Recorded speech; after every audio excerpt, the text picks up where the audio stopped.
Friends, Rajasthan की स्थापत्य कला में हमारे चल रही है राजस्थान के प्रमुख दुर्ग।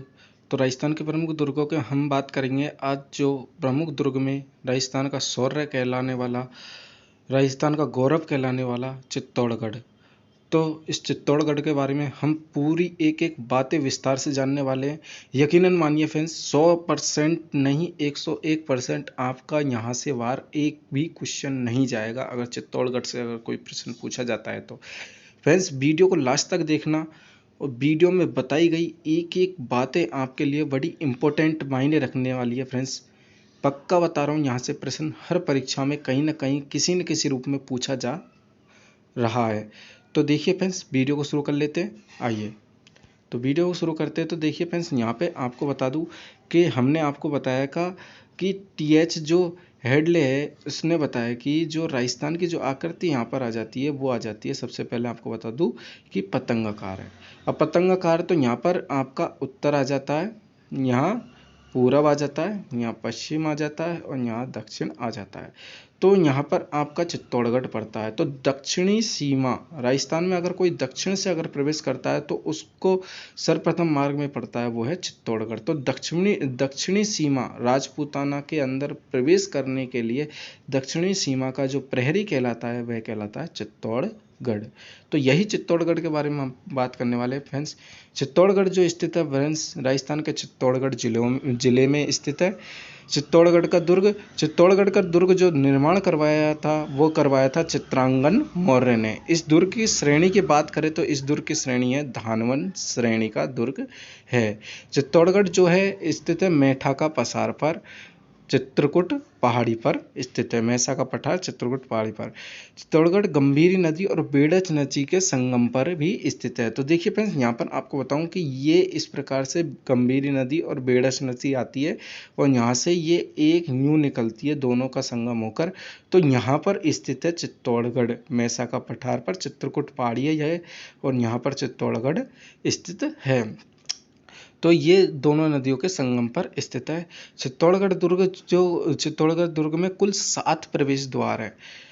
मुख्य प्रवेश द्वार को पाडनपोल कहा जाता है। चित्तौड़गढ़ के कुछ उपनाम भी है। देखिए फ्रेंड्स, उपनामों में बात करें तो दुर्गों का सिरमौर इसे कहा जाता है, राजस्थान का सिरमौर भी इसे कहते हैं, मालवा का प्रवेश द्वार इसे कहते हैं, मालवा में अगर प्रवेश करना है तो मालवा का प्रवेश द्वार यही कहलाता है, दक्षिणी सीमा का प्रहरी कहते हैं, त्याग और बलिदान का दुर्ग भी इसे ही कहा जाता है, और राजस्थान का सबसे बड़ा लिविंग फोर्ट बोले तो इसके अंदर जो है जनता भी रहती है, सैनिक भी रहते थे और राजा महाराजा भी रहते थे। तो सबसे बड़ा फोर्ट यानी किला दुर्ग जो है चित्तौड़गढ़ हो जाता है राजस्थान का। आगे देखिए फ्रेंड्स, चित्तौड़गढ़ के प्रवेश द्वार के बारे में बात कर लेते हैं। तो राजस्थान का जो सिरमौर है चित्तौड़गढ़, उसके प्रवेश द्वार की बात करें तो इसका चित्तौड़गढ़ का प्रवेश द्वार मुख्य प्रवेश द्वार कहलाता है पाडनपोल पर राव सिंह का स्मारक बना हुआ है। रावत राव सिंह जो है देवलिया प्रतापगढ़ का सामंत था। दूसरा जो प्रवेश द्वार आता है वहाँ पर भैरवपोल है, जिसे भैरवपोल कहते हैं। यहाँ पर कल्लाजी राठौड़ जो इतिहास में बहुत ज़्यादा फेमस हुए हैं। फ्रेंड्स, कल्लाजी राठौड़ इतिहास के अंदर हम इसकी पूरी रोचक कहानी के बारे में विस्तार से बात करेंगे। कल्लाजी जो राठौड़ है इसका स्मारक बना हुआ है यहाँ पर। दूसरे प्रवेश द्वार पर कल्लाजी राठौड़ है, उसे 4 हाथों के लोक देवता कहा जाता है। 7वां जो प्रवेश द्वार है उसे बोलते हैं रामपोल।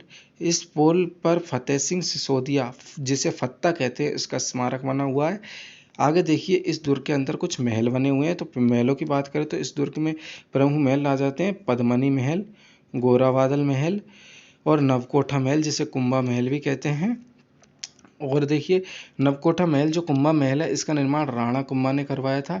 इस महल में जो है पन्ना दाई ने अपने पुत्र चंदन की बलि दी थी। जो आपने कथा सुनी, वो कहानी सुनी होगी 10वीं की क्लास में, वहाँ पर आपको पन्ना दाई ने किस प्रकार से चंदन की बलि दिलवाई थी, मतलब उसकी बलि देकर उदय सिंह की रक्षा की थी। वो कहानी जो है इसी महल के अंदर दोहराई गई थी।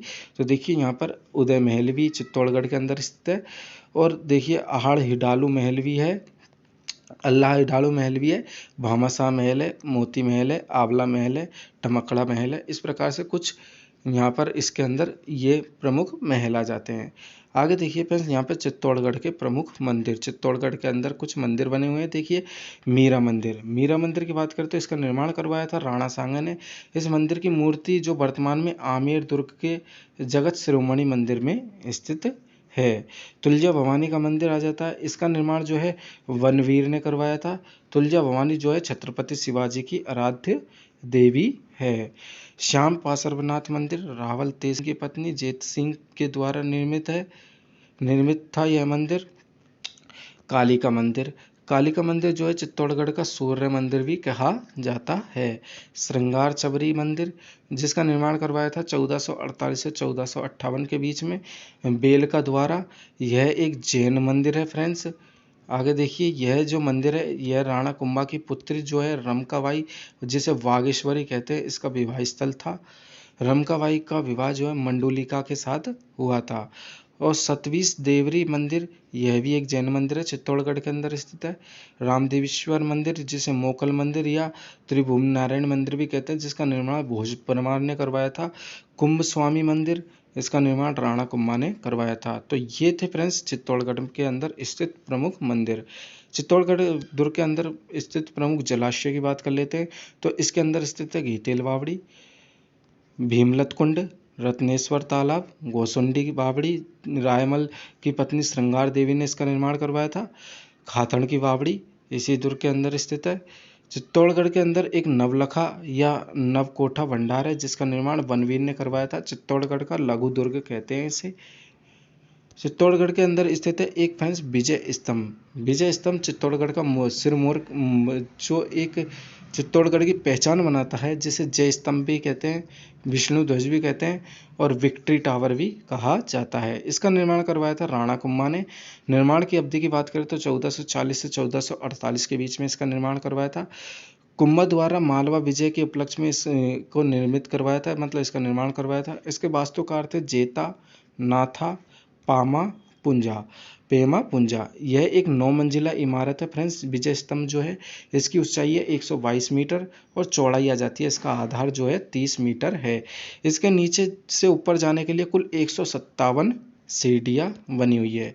1857 की क्रांति के समय जो फ्रेंड्स एक आकाशीय बिजली गिरी थी, तो आकाशीय बिजली गिरने से इस स्तंभ की जो यह स्तंभ जो है क्षतिग्रस्त हो गया था। क्षतिग्रस्त के पश्चात इसका जीर्णोद्धार करवाया था। किसने करवाया था? स्वरूप सिंह ने करवाया था। इस भवन की तीसरी जो मंजिल है वह अरबी मंजिल पर अरबी भाषा में 9 बार अल्लाह शब्द को अंकित किया गया है। इस भवन की 8वीं जो मंजिल है उसमें कोई भी मूर्ति नहीं है। इस भवन की जो प्रथम मंजिल है वह विष्णु मंदिर स्थित है। इस प्रथम मंजिल पर। इस भवन की जो 9वीं मंजिल है उस 9वीं मंजिल पर कीर्ति स्तंभ की प्रशस्ति लिखी हुई है। कीर्ति स्तंभ की प्रशस्ति कहाँ पर लिखी हुई है? जो है विजय स्तंभ चित्तौड़गढ़ के अंदर उसके जो 9वीं मंजिल पर लिखी गई है। इसके लेखक जो है कवि भंगी या कवि महेश थे। विजय स्तंभ की बात करें तो विजय स्तंभ की मूर्तियों का अजाय घर कहा जाता है। मूर्तियों का अजाय घर किसे कहा जाता है? विजय स्तंभ को। भारतीय मूर्ति कला का विशेष कोष कहा जाता है। इस भवन का जो निर्माण में कुल 90 लाख उस समय खर्च हुए थे फ्रेंड्स। राजस्थान की माध्यमिक शिक्षा बोर्ड, जो राजस्थान की माध्यमिक शिक्षा बोर्ड है, राजस्थान पुलिस है और वन विभाग है, इसका प्रतीक चिन्ह जो है विजय स्तंभ ही है। जो राजस्थान का प्रथम स्मारक विजय स्तंभ, जिस पर 15 अगस्त 1947 को फ्रेंड्स 1 रुपये का डाक टिकट भी जारी किया गया था। यह भवन जो है भगवान विष्णु को समर्पित है। विजय स्तंभ जो है कुतुब मीनार से श्रेष्ठ है, यह किसने कहा था? कर्नल जेम्स टॉड ने इसके बारे में कथन कहा है। विजय स्तंभ को रोम का टार्जन के समान माना है, यह कहा था फार्ग्यूसन इतिहासकार इसने कहा था। विजय स्तंभ जो है विष्णु ध्वज जो कहा था, इसको कहा था उपेंद्र नाथ डे ने कहा था। इसके अलावा विजय स्तंभ के बारे में कुछ और कथन कहे गए हैं, जैसे विजय स्तंभ को संगीत की भव्य चित्रशाला किसने कहा है? डॉक्टर सीमा राठौड़ ने कहा है। विजय स्तंभ को लोक जीवन का रंगमंच कहा है, किसने? गोपीनाथ शर्मा ने। जो हिंदू लोक देवी देवताओं की प्रतिमा शास्त्र की अनुपम विधि जो कहा है डॉक्टर आर.पी. व्यास ने कहा है। विजय स्तंभ जो है मूर्ति कला का अनुपम विधि या विशेष विश्वकोश जो कहा है डॉक्टर जी.एस. ओझा ने विजय स्तंभ के बारे में कहा है। तो ये था फ्रेंड्स विजय स्तंभ। आगे देखिए चित्तौड़गढ़ के अंदर ही स्थित है एक कीर्ति स्तंभ जिसे जैन प्रशस्ति भी कहते हैं, जिसका निर्माण करवाया था जैन व्यापारी जीजा सहार ने करवाया था।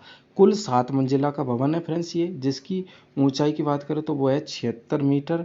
यह भवन जैन धर्म के प्रथम तीर्थकार आदिनाथ ऋषभदेव को समर्पित है। चित्तौड़गढ़ का जो आधुनिक निर्माण की बात करें तो देखिए फ्रेंड्स चित्तौड़गढ़ का आधुनिक निर्माता है राणा कुंभा को माना जाता है। चित्तौड़गढ़ का मार्ग जो है सर्फिलाकार है, जिसका निर्माण जो है राणा कुंभा के द्वारा करवाया गया था। चित्तौड़गढ़ का छोटा दरवाजा लाखेटा बारी कहा जाता है। चित्तौड़गढ़ की आकृति जो है भेल मछली के समान है। आगे देखिए फ्रेंड्स चित्तौड़गढ़ जो है राजस्थान का सबसे बड़ा दुर्ग है, जिसकी अगर लंबाई की बात करें तो उसकी जो चौड़ाई की बात करें तो 2 किलोमीटर चौड़ा, जबकि लंबाई की बात करें तो 8 से 9 किलोमीटर चौड़ा है। गढ़ जो है चित्तौड़गढ़ बाकी सब गढ़ई है, यह कथन जो कहा था वह कहा था अब्दुल फजल ने इस जो गढ़ को देखकर कहा था।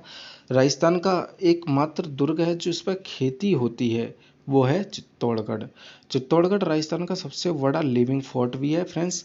चित्तौड़गढ़ की प्रथम विदेशी आक्रमण जो है किया था मामूने अफगान का शासक था, इसने किया था प्रथम विदेशी आक्रमण। चित्तौड़गढ़ में फ्रेंड्स कुछ शाखा भी हुए हैं, तो 3 शाखा इसके चित्तौड़गढ़ में 3 शाखा हुए हैं। 3 शाखा के लिए प्रसिद्ध है। 2.5 शाखा के लिए कौन सा गढ़ प्रसिद्ध है? सोनारगढ़। आपको सोनारगढ़ के बारे में हमने वीडियो बताई थी, उसमें बताया है फ्रेंड्स। और 3 शाखा के लिए प्रसिद्ध कौन सा है? चित्तौड़गढ़। तो इसके अंदर प्रथम जो शाखा हुआ था वो हुआ था 26 अगस्त 1303 में। इस टाइम जो केसरिया हुए थे वो हुए थे रावल रतन सिंह और जौहर हुए थे रानी पद्मनी। आक्रमण उस टाइम हुआ था अलाउद्दीन खिलजी का। राजस्थान इतिहास का सबसे बड़ा शाखा कहलाता है यह। चित्तौड़गढ़ की प्रतिवर्ष चैत्र मास में जो है जौहर मेला लगता है चित्तौड़गढ़ के अंदर इस शाखा के उपलक्ष्य में। देखिए दूसरा शाखा जो हुआ था वो हुआ था चित्तौड़गढ़ के अंदर 1534 ईस्वी में। उस टाइम जो केसरिया किया था वो किया था रावत बाघ सिंह का केसरिया हुआ था। जो जौहर हुआ था रानी कर्मावती ने किया था जौहर। और आक्रमण उस टाइम गुजरात के शासक बहादुर शाह का हुआ था चित्तौड़गढ़ के ऊपर। तीसरा जो शाखा की बात करें तो तीसरा शाखा हुआ था फरवरी 1568 के अंदर। उस टाइम केसरिया हुआ था फतेह सिंह सिसोदिया। इसके अलावा बात करते हैं देखिए फ्रेंड्स उस टाइम जो जौहर किया था फूल कंवर रानी ने किया था। आक्रमण की बात करें तो उस टाइम चित्तौड़गढ़ पर आक्रमण हुआ था अकबर का। इसे मेवाड़ की तीसरी या अंतिम शाखा भी कहा जाता है। यह जो शाखा हुआ था अकबर के आक्रमण के समय। तो देखिए फ्रेंड्स ये थे चित्तौड़गढ़ की कुछ रोचक तथ्य फ्रेंड्स। यहाँ से ही आपसे घुमा घुमा कर प्रश्न पूछे जाते हैं। सभी बातों को दिमाग में अच्छे से बैठा लीजिए फ्रेंड्स। बिल्कुल निचोड़ निकाल कर डाल रखा है फ्रेंड्स यहाँ पर आपको, बस सरलता से और बिल्कुल सुगम तरीके से आपको बताया गया है फ्रेंड्स। बातों को नोट कीजिए और उनको आप दिमाग में बिल्कुल बैठा लीजिए। यहाँ से पक्का आपका प्रश्न पक्का सही होगा, आप अगर इस चीज़ को सही ढंग से याद कर लेते हैं तो। फ्रेंड्स मिलते हैं अगले हम एक दुर्ग को लेकर, तब तक के लिए धन्यवाद।